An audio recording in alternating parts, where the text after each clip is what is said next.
E aí, pessoal, sejam bem-vindos a mais um episódio do Além do Esteto Podcast, feito por estudantes para levar conhecimento e curiosidades para profissionais da saúde, acadêmicos e população em geral.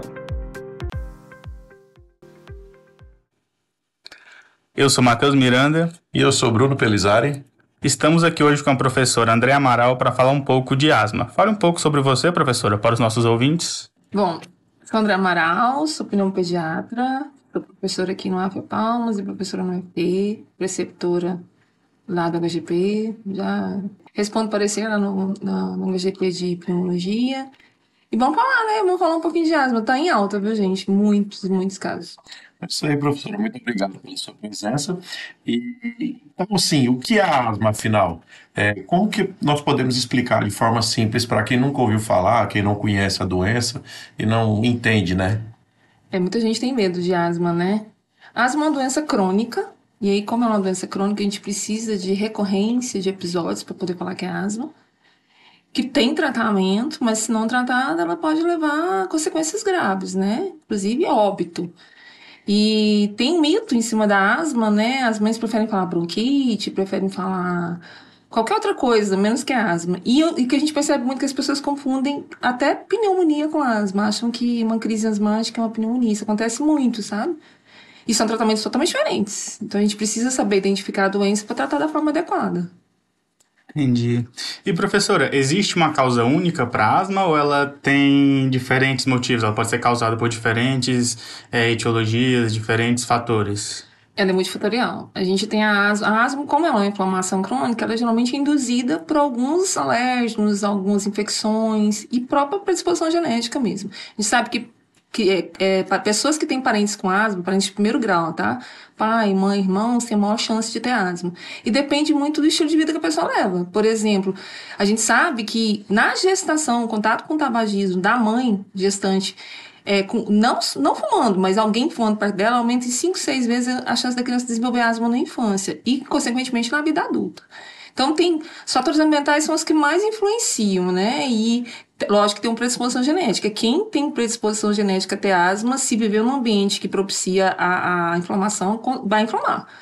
E aí as consequências disso, né? Perda de função pulmonar, infecções respiratórias de repetição. Então a gente tem que estar alerta a isso, atento a isso para poder... Você falou sobre múltiplas causas, né? Tem infecção viral que causa, tem poeira doméstica, que é muito comum, tem alguns medicamentos, tá? Mas assim, é uma doença que ela exige também que tenha uma predisposição. Tem gente que vive num ambiente super ruim e não desenvolve asma. Então tem esse fator genético também. Você tem que ter aquela predisposição a inflamar. E se você vive nesse ambiente, você vai inflamar. Então não é qualquer um que pode desenvolver asma. Não, a gente brinca, não é pra quem quer, é pra quem pode. Mas não é para poucos. Infelizmente, apesar de você ter uma predisposição genética, é muito incidente isso, sabe? A gente tem um grande número de pessoas que têm problema com asma. E como a senhora falou, muita gente confunde nessa diferença entre a asma e a bronquite. Qual é a principal diferença entre essas duas condições? Como é que a gente pode identificar, caracterizar uma ou a outra? As pessoas acham que bronquite é como se fosse mais leve, né? Tipo, bronquite não é tão grave, asma é uma doença grave. A asma é uma inflamação da via aérea, né? Que geralmente como inflama o canal por onde passa o ar, ele fica obstruído, o ar entra com mais dificuldade. Na verdade, não é nem tanta entrada, é a saída do ar. E aí o paciente fica com falta de ar. A bronquite também é uma inflamação, mas geralmente ela é mais catarrada, sabe? Ela é mais cheia de secreção. A asma é uma tosse mais seca, enquanto a bronquite é uma tosse mais produtiva, uma das maneiras de diferenciar. A bronquite, a asma é uma doença crônica. A bronquite ela pode ser aguda, causada por infecções virais, bacterianas, e pode ser crônica, por exemplo, por causa do tabagismo. Então, a bronquite, ela deixa mais consequências até a longo prazo do que a própria asma. Se a asma for bem conduzida, e aí a importância da gente diagnosticar e tratar adequadamente, ela não lesiona tanto o pulmão quanto a bronquite. Então, esse medo da asma e achar que bronquite é mais leve é uma coisa errada, sabe? A bronquite, a longo prazo, ela pode lesionar a via aérea, não só a via aérea, mas o próprio parênquima pulmonar, e dar consequências definitivas, né, pro organismo. Então, primeira coisa, a gente tem que diferenciar e tratar da maneira correta. Cada uma tem um tratamento. E, professora, quais são os sinais de alerta que indicam que você pode estar desenvolvendo a asma? Pois é, tem gente que acha que para ter asma tem que ficar com falta de ar, né? Que é a falta de ar e que é crise de asma. Não. A tosse seca persistente, por exemplo, é um sintoma de asma. Então, eu não preciso ficar com falta de ar para poder falar que eu estou com crise de asma. Se o paciente já tem a tosse crônica, que a gente chama, principalmente noturna, no final da noite, no início da manhã, quando sorri, quando chora, quando faz algum esforço físico, ela já é um indicativo de asma. Ainda mais se esse paciente já tiver outros indicativos de alergia, como dermatite atópica, é uma criança que tem rinite alérgica, ou mesmo adulto, ela vai ter maior chance de ter asma. A asma, ela tem alguns fenótipos que a gente chama. A gente tem a asma alérgica, que é a mais comum, pega 40%, 50% das pessoas, que fica mais fácil de diagnosticar, que você vai ter a dermatite, a rinite, como sintomas associados. Tem a asma não alérgica, a asma eosinofílica e a asma associada à obesidade, por exemplo, que é um outro problema que a gente tem relacionado à asma. O obeso asmático, ele é muito mais difícil de controlar a doença. O tratamento, ele envolve o tratamento da obesidade, inclusive. Então, tem fenótipos, e de acordo com cada fenótipo, tem um tratamento específico. Tem asma que melhora com corticoide inalatório, grande maioria delas, mas tem umas que não. A neutrofílica, por exemplo, com asma associada a infecções respiratórias, eu vou precisar de usar antibiótico, por exemplo. Às vezes eu vou precisar até de usar um antileucotrieno, um imunobiológico. Então, são fenótipos diferentes que a gente tem que diagnosticar para tratar da forma correta. Nem toda asma é tratada da mesma maneira. Nem toda asma é igual e nem toda ela é tratada da mesma maneira. Então é importantíssimo, né, a gente reforçar também a questão da necessidade de procurar um especialista, né? E, além disso tudo, como que funciona esse tratamento da asma, né? Você falou que existe vários tipos de asma. A gente vai ter um tratamento, às vezes, com corticoide, às vezes com antibiótico terapia, né? Na aula, que até uma aula que a senhora deu pra gente, a gente comentou bastante sobre o uso do inalatório, né? Que foi reforçado que muita gente usa de forma inadequada. Gostaria de explicar um pouquinho pra gente sobre isso? A questão de procurar um especialista, Bruno, é interessante. A asma é uma doença que pode ser tratada por qualquer médico. O problema é esperar chegar no especialista para tratar a asma. Ficar usando corticoide sistêmico em todos os cursos, todo mês dá prednisolona, faz salbutamol e não trata com corticoide inalatório contínuo, que é o tratamento da asma. E eu não preciso ser um pneumologista para entrar com corticoide inalatório. A gente tem uma bíblia da asma, que a gente fala que é o GINA, que é um manual, que ele ensina pra gente, ele ensina a conduzir até... A gente tem 5 etapas, geralmente, no tratamento da asma. O médico generalista, ele pode ir até a terceira etapa. A partir da terceira etapa, que são casos mais complicados, que exigem vários tratamentos relacionados. Eu não vou usar só corticoide, vou usar o broncodilatador de longo, um antileucotrieno. Aí o especialista entra. Mas a grande maioria dos casos é tratado com corticoide inalatório. E a importância do médico generalista, não precisa ser um especialista, saber não só passar a medicação, mas também ensinar como faz. A grande proporção de pacientes que eu atendo no meu consultório, como especialista, é porque não estão fazendo o tratamento da forma correta. Tá com a medicação certinha, tá na dose certinha e não tá melhorando porque ninguém ensinou como é que fazia.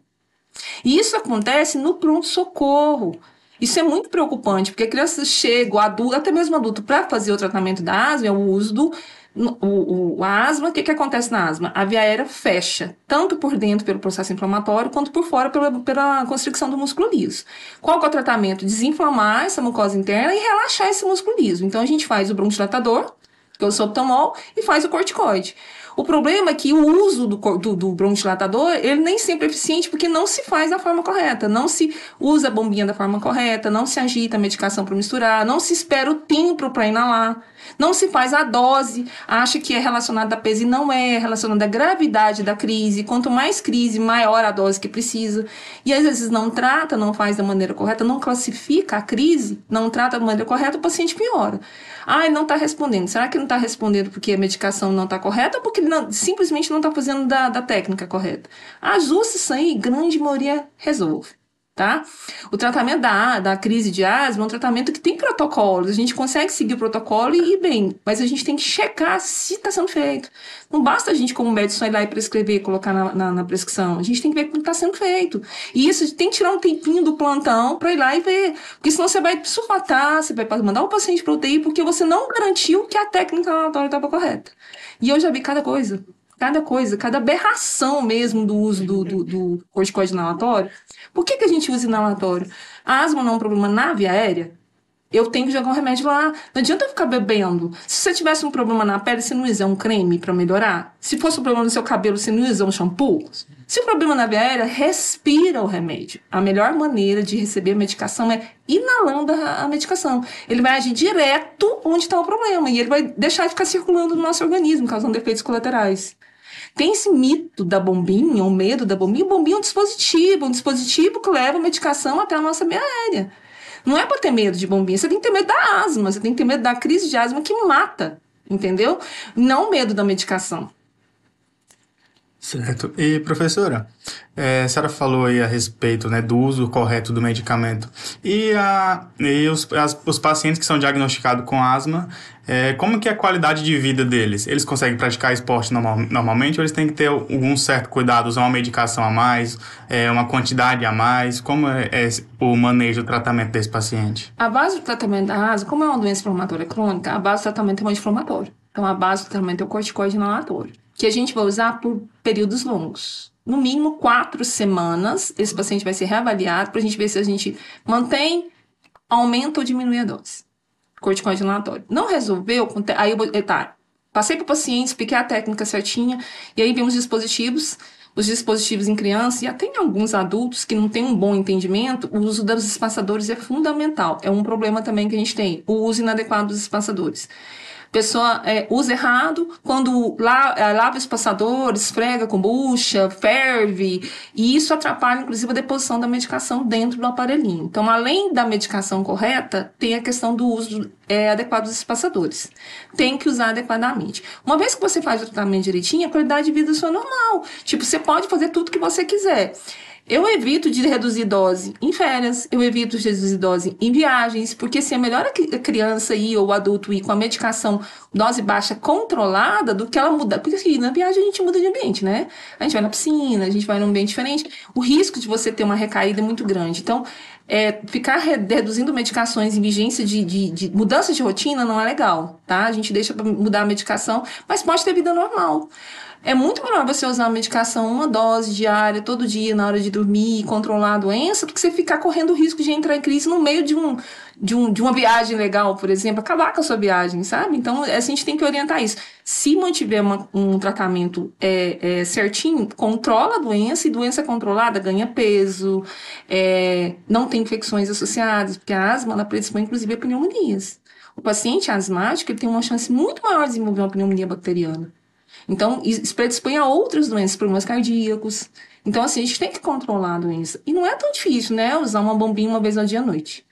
Em relação ao controle pelo medicamento, a senhora explicou, né? Acho que muito bem.